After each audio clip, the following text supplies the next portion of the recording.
کچھ ملحدین ہیں، کچھ دین قسم کے لوگ ہیں، یا یوں بھی سمجھیے کہ انبیاء علیہ السلام تو معصوم ہوتے ہیں، ان سے تو گناہ ہوتا ہی نہیں ہے۔ حضرت آدم علیہ السلام سے یہ گناہ کیوں ہوا کہ اللہ کے حکم کو توڑا؟ اللہ کے حکم کو توڑنا گناہ ہی ہے نا۔ حضرت آدم علیہ السلام سے کیوں یہ گناہ ہوا؟ اعوذ باللہ من الشیطان الرجیم، بسم اللہ الرحمن الرحیم۔ وقلنا يا آدم اسكن أنت وزوجك الجنة وكلا منها رغدا حيث شئتما ولا تقربا هذه الشجرة فتكونا من الظالمين أزلهما الشيطان عنها فأخرجهما مما كانا فيه وقلنا اهبطوا بعضكم لبعض عدو ولكم في الأرض مستقر ومتاع إلى حين صدق اللہ العظیم۔ قلنا یا آدم اسکن انت وزوجک الجنہ، ہم نے کہا اے آدم رہا کر تو اور تیری عورت جنت پہ، وکلا منہا رغدا حیث شئتما، اور کھاؤ اس میں جو چاہو جہاں کہیں سے چاہو، ولا تقربا هذه الشجرۃ، اور پاس مت جانا اس درخت کے، فتکونا من الظالمین، تم ہو جاؤ گے نا انصافوں میں سے۔ ازلہم الشیطان عنہا، پھر ہلا دیا ان کو شیطان نے اس جگہ سے، اخرجہما مما کانا فی، نکالا ان کو اس عزت و راحت سے کہ جس میں تھے۔ وقلنا اہبطوا بعضکم لبعض عدو، ہم نے کہا تم سب اترو، ایک دوسرے کے دشمن ہوں گے۔ لکم فی الارض مستقر ومتاع الی حین، اور تمہارے واسطے زمین میں ٹھکانہ ہے اور نفع اٹھانا ہے ایک وقت تک۔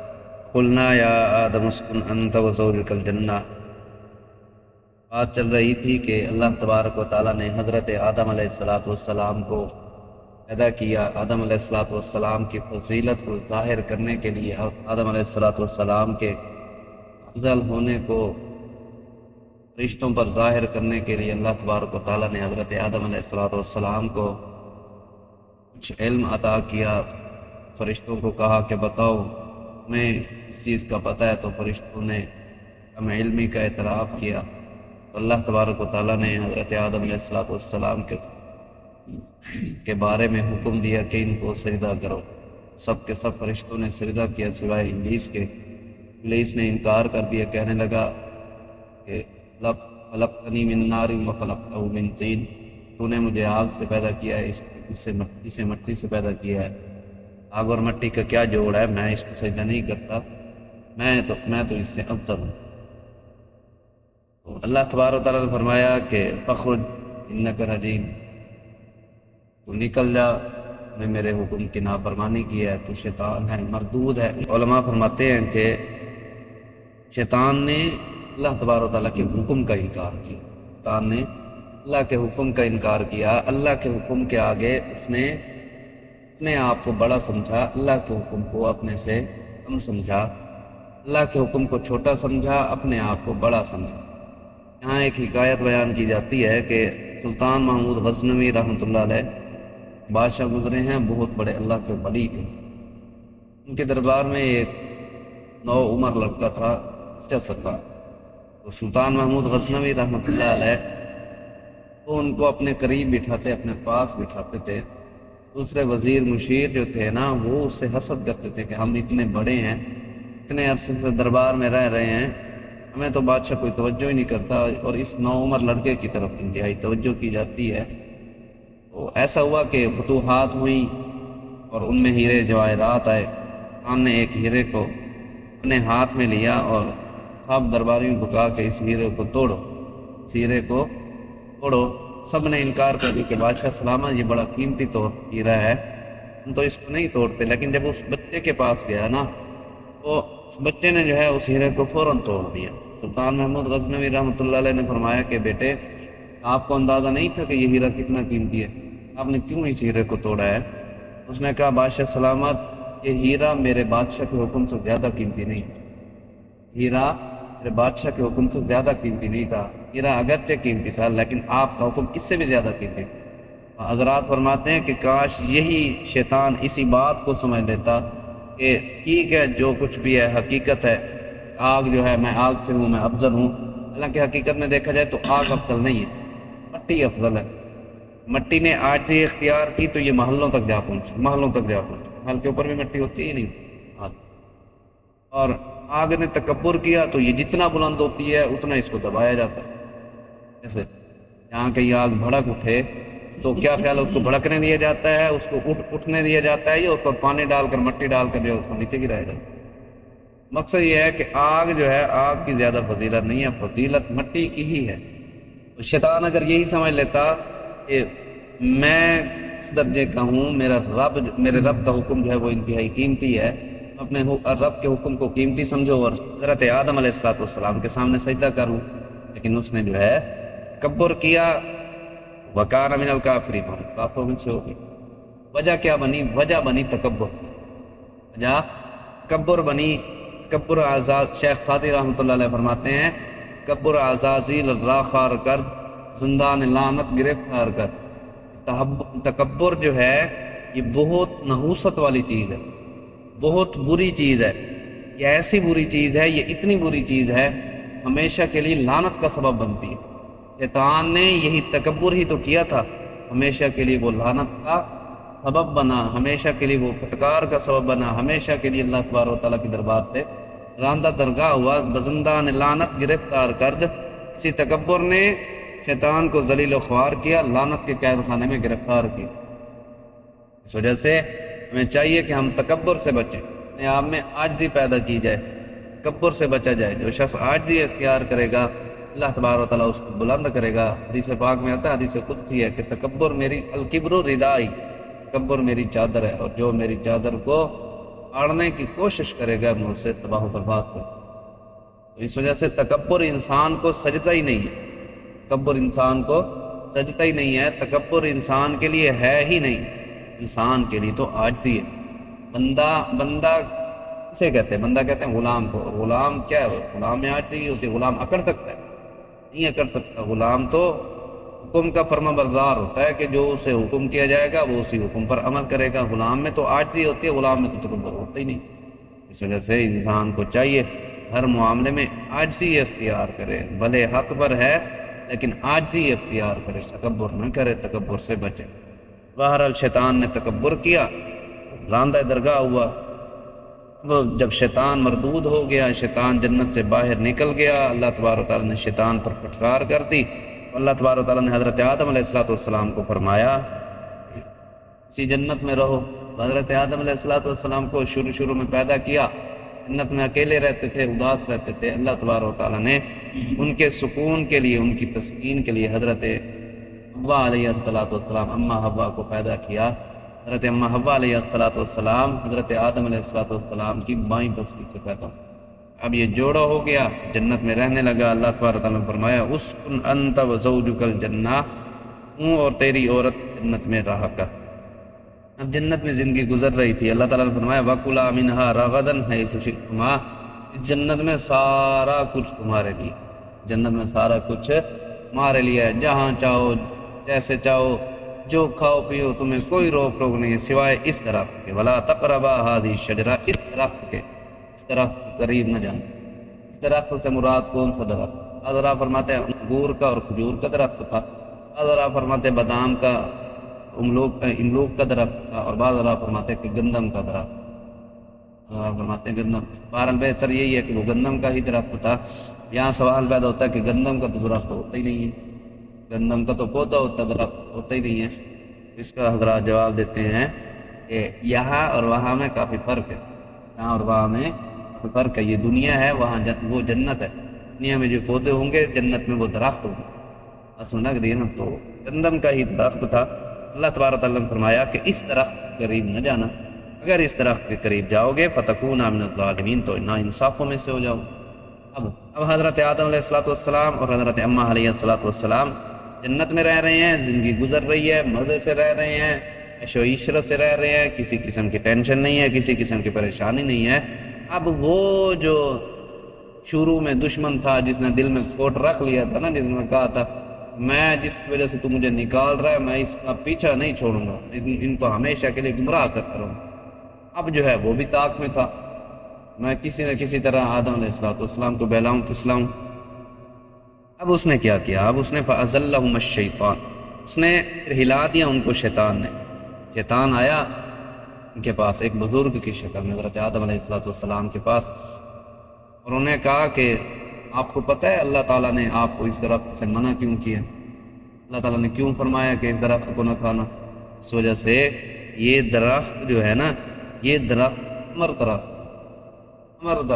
مطلب یہ ہے کہ اس درخت سے کھانے سے انسان امر ہو جاتا ہے اور انسان جو ہے ہمیشہ کے لیے زندہ رہتا ہے، اور اس درخت کے کھانے سے انسان جنت میں ہی رہے گا، جنت سے باہر نہیں نکالا جائے گا. حضرت آدم علیہ السلام کو اندازہ تھا نا، اللہ تعالیٰ نے جو پیدا کیا تھا تو زمین میں اپنا خلیفہ بنانا تھا نا. حضرت آدم علیہ السلام چاہتے تھے کہ میں جنت میں رہوں، زمین میں جاؤں ہی نہیں. جنت عیش و عشرت کی جگہ، جنت سے نکلنے کا کس کا دل کرتا ہے؟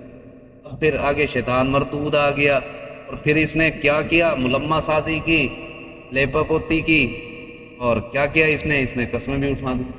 تو اللہ کی قسم اس درخت کو کھاؤ گے تو ہمیشہ ہمیشہ کے لیے جنت میں ہی رہو گے، جنت سے نکالے نہیں جاؤ گے. اب حضرت آدم علیہ السلام نے فرمایا بھائی اللہ کی جھوٹی قسم تو کوئی کھا نہیں سکتا. ہو سکتا ہے کہ اللہ تبارک و تعالیٰ نے جو ہے کہہ دیا ہو کہ اب جو ہے اب اس کو کھا سکتے ہو، کوئی مسئلہ نہیں. حضرت آدم علیہ السلام نے جب دیکھا نا کہ یار یہ اللہ کی قسم اٹھا رہا ہے اور اللہ کی جھوٹی قسم تو کوئی کھا نہیں سکتا، حضرت آدم علیہ السلام نے اس درخت کو کھا لیا، اس درخت میں سے کچھ ایسا کھا لیا. جیسے ہی کھانا تھا ان کے کپڑے اتر گئے. اب جو ہے اب ان سے جو ہے اپنے ستر کو ڈھانپنے لگے. لیکن اللہ کا کرنا ایسا کہ جس درخت کے قریب جاتے اس درخت کی ٹہنیاں بلند ہو جاتی، حضرت آدم علیہ السلام اپنے چھتر کو نہ چھپا سکے. بالآخر انجیر کے درخت نے قربانی دی. حضرت آدم علیہ السلام جیسے ہی اس درخت کے قریب گئے اس کی ٹہنیاں نیچے ہو. حضرت آدم علیہ السلام نے وہاں سے پتے توڑے، اور حضرت آدم علیہ السلام اور حضرت حوا علیہ السلام دونوں نے پتے توڑے، اپنے جسم کو چھپا. یہاں یہ سوال پیدا ہوتا ہے حضرت آدم علیہ السلام نے اللہ تبارک و تعالیٰ کے حکم کی نافرمانی کیوں؟ اس کے 3 جواب دیے ہیں. پہلا جواب تو یہ ہے حضرت آدم علیہ السلام نے اس حکم کو حکم تحریمی نہیں سمجھا تھا بلکہ حکم تنزیہی سمجھا تھا. تحریمی اور تنزیہی سے مطلب یہ ہے، تحریمی کہتے ہیں کہ وہ حکم جو جس چیز سے بچنا ضروری ہو اور اگر کرو گے تو وہ حرام ہو. تحریمی حکم کسے کہتے ہیں کہ جس حکم سے بچنا ضروری ہو اور اگر اس حکم کو توڑو گے حرام میں چلے جاؤ گے. مثال کے طور پر سور کا، خنزیر کا، کتے کا گوشت کھانے سے منع کیا گیا ہے، یہ حکم تحریمی ہے. اگر اس حکم کی پاسداری نہیں کرو گے تو حرام کھاؤ گے، حرام میں چلے جاؤ گے. ایک حکم ہے تنزیہی، بچ جاؤ گے تو اچھا ہے، نہیں بچو گے تب بھی گناہ نہیں. مثال کے طور پہ وضو کے بعد کھڑے ہو کر پانی پینا مستحب ہے. وضو کے بعد کھڑے ہو کر پانی پینا مستحب ہے. حکم ہے کہ وضو کے بعد جو وضو کا بچا ہوا پانی ہوتا ہے نا، کھڑے ہو کر پی سکتے. اب اگر کوئی شخص کھڑے ہو کر پانی نہیں پیتا، بیٹھ کر پانی پیتا تو کیا خیال ہے؟ اس نے گناہ کیا؟ مسئلہ نہیں. اسی طرح جو ہے وضو میں قبلہ رخ ہونا مستحب ہے. اب کوئی شخص اگر وضو میں قبلہ رخ نہیں ہوتا، اس طرف مشرق کی طرف منہ رکھ کر کے بیٹھ جاتا ہے تو کیا خیال ہے؟ گناہ کر رہا ہے؟ مسئلہ نہیں. مقصد یہ ہے کہ ایک حکم ہوتا ہے تحریمی اور ایک حکم ہوتا ہے تنزیہی. حضرت آدم علیہ السلام نے اس حکم کو حکم تنزیہی سمجھا تھا. اللہ تبارک و تعالیٰ نے جو فرمایا تھا نا اس درخت کے قریب نہ جانا، یعنی بہتر تمہارے لیے یہی ہے کہ اس درخت کے قریب نہ جانا، چلے گئے تو کوئی مسئلہ نہیں. یہ حضرت آدم علیہ السلام نے یہ اپنے طور پر خیال کیا تھا. آخر انسان تھے، انسان سے تو بھول چوک ہو جاتی ہے، انسان ہے ہی خطا کا پتلا. دوسرا یہ ہے کہ حضرت آدم علیہ السلام نے وہ جو درخت کی طرف اشارہ کیا تھا نا، اس درخت کے قریب نہ جانا. حضرت آدم علیہ السلام اسی درخت کے قریب نہیں گئے تھے، اس جیسے دوسرے درخت کے قریب چلے گئے. یہاں بھی گندم کا درخت ہے، یہاں بھی گندم کا درخت ہے، یہاں بھی گندم کا درخت ہے، یہاں بھی گندم کا درخت ہے، یہاں بھی گندم کا درخت ہے. اللہ تعالیٰ نے اشارہ فرمایا کہ اس درخت کے قریب نہیں جانا. حضرت آدم علیہ السلام نے جو ہے اس درخت کے قریب نہ گئے، ان درختوں کے قریب چلے گئے. اور تیسرا یہ ہے حضرت آدم علیہ السلام نے یہ سمجھا تھا کہ اللہ کے نام کی جھوٹی قسم تو کوئی کھا ہی نہیں سکتا، اللہ کے نام کی جھوٹی قسم تو کوئی کھا ہی نہیں سکتا. وہ اس وجہ سے جو ہے حضرت آدم علیہ السلام نے یہی سمجھا کہ حقیقت یہی ہے کہ ہو سکتا ہے کہ اللہ تعالیٰ نے کہہ دیا ہو اللہ کے نام کی تو جھوٹی قسم کھا کوئی نہیں سکتا، اس وجہ سے میں کھا لیتا ہوں. یہ اصل میں آپ حضرات کو اس لیے بات عرض کر رہا ہوں کہ کچھ ملحدین ہیں، کچھ دین قسم کے لوگ ہیں، یا یوں بھی سمجھے کہ انبیاء علیہ السلام تو معصوم ہوتے ہیں، ان سے تو گناہ ہوتا ہی نہیں ہے۔ حضرت آدم علیہ السلام سے یہ گناہ کیوں ہوا کہ اللہ کے حکم کو توڑا؟ اللہ کے حکم کو توڑنا گناہ ہی ہے نا۔ حضرت آدم علیہ السلام سے کیوں یہ گناہ ہوا؟ اس کے میں نے آپ حضرات کو جواب دیا ہے۔ پہلا جواب یہ ہے، حضرت آدم علیہ السلام نے یہ سمجھا تھا کہ اللہ کے حکم کی، اللہ کی قسم تو کوئی جھوٹی کھا نہیں سکتا، یہ اللہ کے قسم سچی کھا رہا ہے، اس وجہ سے قریب چلے گئے۔ دوسرا یہ ہے کہ حضرت آدم علیہ السلام ہو سکتا ہے کہ اس درخت کے قریب نہ گئے ہوں، اس زمین سے ملتے دوسرے درخت کے قریب چلے گئے ہوں۔ اور تیسرا یہ جواب ہو سکتا ہے، حضرت آدم علیہ السلام نے اس حکم کو حکم تحریمی نہیں سمجھا تھا بلکہ حکم ذی سمجھا تھا، اس وجہ سے جو ہے درخت کے قریب چلے گئے۔ بہرحال جب اس درخت کے قریب گئے، بہرحال کچھ بھی ہو، جب دنیا میں آنا ہی مقدر تھا تو یہ سبب بن، دنیا میں آنا ہی مقدر تھا تو یہ سبب بننا تھا، یہ سبب بن گیا۔ ہمارے لیے لازم ہے ہم انبیاء علیہ السلام کے بارے میں یہ عقیدہ رکھے کہ انبیاء علیہ السلام معصوم ہوتے ہیں۔ معصوم کا مطلب گناہوں سے پاک ہونا ہے، اللہ کے حکم کی پاسداری تو کرتے ہیں، اللہ کے حکم سے توڑتے ہیں۔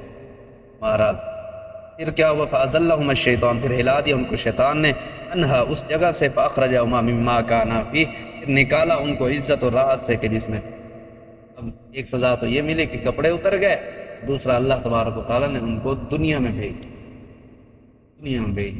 حضرت آدم علیہ السلام سری لنکا کا ایک جزیرہ، اس جزیرے میں اترے، اور حضرت حوا علیہ السلام کو اللہ تبارک و تعالیٰ نے جزیرہ عرب میں اترا، ایک سری لنکا کے جزیرہ میں حضرت آدم علیہ السلام کو، اور حضرت حوا علیہ السلام کو جزیرہ عرب میں اتار دی۔ اب یہ آپس میں ایک دوسرے کو تلاش کر رہے ہیں، ڈھونڈ رہے ہیں۔ حضرت حوا علیہ السلام ڈھونڈ رہی ہیں کہ میرے ساتھی حضرت آدم کہاں چلے گئے، حضرت آدم علیہ السلام ڈھونڈ رہے ہیں کہ میری ساتھی حضرت حوا کہاں چلی گئی۔ اور ڈھونڈتے جو ہے بالآخر مقام عرفات میں ایک دوسرے سے ملے اور ایک دوسرے کو پہچان لیا۔ عرفات کہتے اس لیے ہے کہ عرفات کا معنی ہے پہچاننا۔ حضرت آدم علیہ السلام اور حضرت حوا علیہ السلام نے یہاں آ کر ایک دوسرے کو پہچان لیا تھا۔ بہرحال اللہ تعالیٰ فرماتے ہیں وَقُلْنَا اهْبِطُوا بَعْضُكُمْ لِبَعْضٍ عَدُوٌّ، جنت سے زمین پر بھیجا اور کہا، اور ہم نے کہا تم سب اترو، تم ایک دوسرے کے دشمن ہو۔ اس پر مثال دینے کی ضرورت ہی نہیں ہے، سمجھانے کی ضرورت ہی نہیں ہے، آپ حضرات کے سامنے ہے۔ بنی آدم جو ہے وہ آپس میں ایک دوسرے کے دشمن بنا پھر رہا ہے۔ وَلَكُمْ فِي الْأَرْضِ مُسْتَقَرٌّ وَمَتَاعٌ إِلَىٰ حِينٍ، اللہ تعالیٰ نے فرمایا تمہارے لیے زمین میں ٹھکانا ہے اور نفع اٹھانا ہے ایک وقت تک۔ میں دنیا میں بھیج رہا ہوں ایک وقت تک، تمہیں دنیا میں زندگی گزارنی ہے، تو اس کے بعد جو ہے میں تمہیں اپنے پاس بلا لوں گا۔ بہرحال حضرت آدم علیہ السلام، ہم حوا علیہ السلام دنیا میں آ گیا، دنیا میں زندگی گزارنے لگی، یہاں بال بچے ہوئے اور تک نظام چل رہا ہے۔ ایک وقت ہے ہر انسان کے لیے، جسے موت آ گئی اس کی قیامت ہو گئی، اس کی قیامت ہو گئی، پھر قیامت آئے گی، پھر سب کے سب جو ہے واپسی اللہ تبارک و تعالیٰ کے دربار میں حاضر ہو جائیں گے۔ اللہ تبارک و تعالیٰ سے دعا ہے کہ اللہ تعالیٰ